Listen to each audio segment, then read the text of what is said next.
Today, we are heading out on a journey to a fortress right in the heart of Scotland. And I have a feeling this place might be a lot more familiar than you think. So get ready, let's explore the absolutely magnificent Doune Castle. All right, take a good look. Does this castle ring any bells? I mean, really look at it. If you're a fan of, epic fantasy shows or big historical dramas, I'm willing to bet you have seen these exact walls on your screen, even if you can't quite put your finger on the name.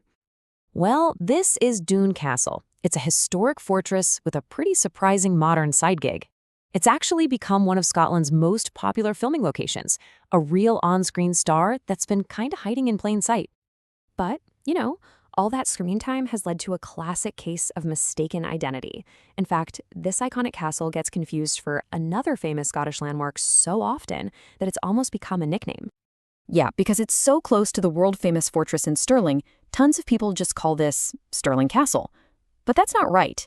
Doune has its own absolutely incredible story to tell, one that goes back way, way before any cameras ever started rolling. So let's just push its Hollywood resume to the side for a minute and journey back through the centuries, because we're going to discover the real story of this incredible place.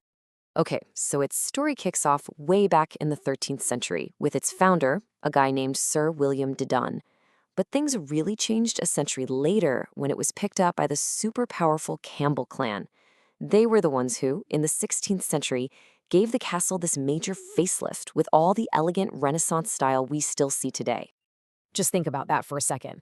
The Campbell family has been connected to this one castle for over 700 years. That is an unbelievable legacy. So you see, these aren't just old stone walls. For centuries, this has been a family's home. And you can literally see that long history in the very stones of the building. The architecture itself tells this amazing story of how tastes and influences have changed over hundreds of years. The castle really has this cool dual personality. I mean, at its core, it's a classic, rugged Scottish fortress, built to be tough.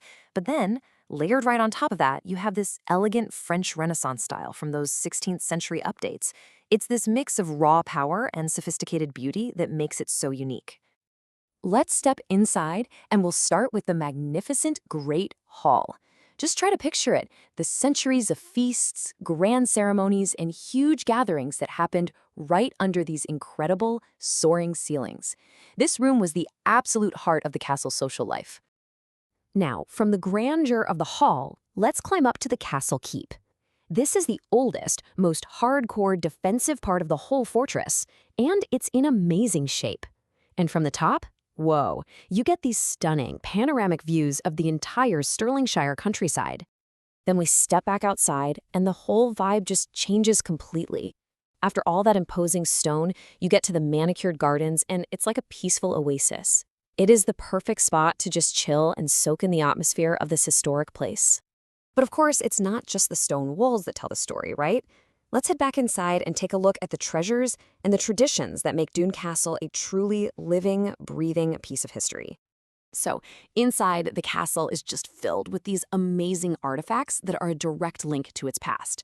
You'll see beautiful paintings and antique furniture, right next to ancient coins, pottery, and even stone inscriptions that connect you right back to the very people who lived here centuries ago. And this is not just some private collection. Since 1952, Doune Castle has been officially designated a Scheduled Ancient Monument. And that's a big deal. It recognizes its crucial role in Scottish heritage and guarantees it'll be protected for all of us, for generations to come. And hey, don't think this castle is some dusty old museum.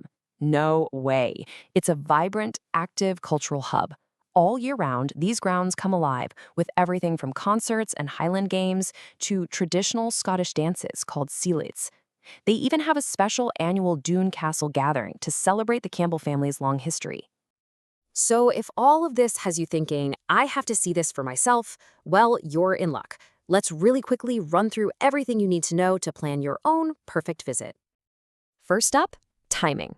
During the main summer season, that's April through October, you can visit from 9:30 in the morning to 5 at night.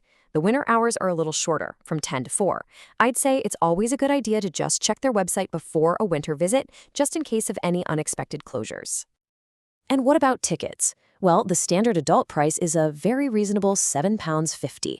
There are lower prices for concessions and kids, of course. And here's a nice little perk for families. Any kids under 5 get in totally free. Okay, so how do you make the most of it? Here's my suggestion. Start with a guided tour to really soak in all that history. After that, just wander around the beautiful gardens, maybe even have a picnic. And since you're so close anyway, you can easily pop over to the historic town of Stirling to finish off a perfect day. And one last important thing to mention. The castle is really committed to being accessible. They offer wheelchair access and can even provide mobility aids if you request them, which is just fantastic to see at such a historic site. So there you have it. It's a 700-year-old family home, it's an architectural marvel, and it's a modern-day movie star. Doune Castle really does wear a lot of different hats. I guess the only question left is, when you go and visit, what will its story mean to you?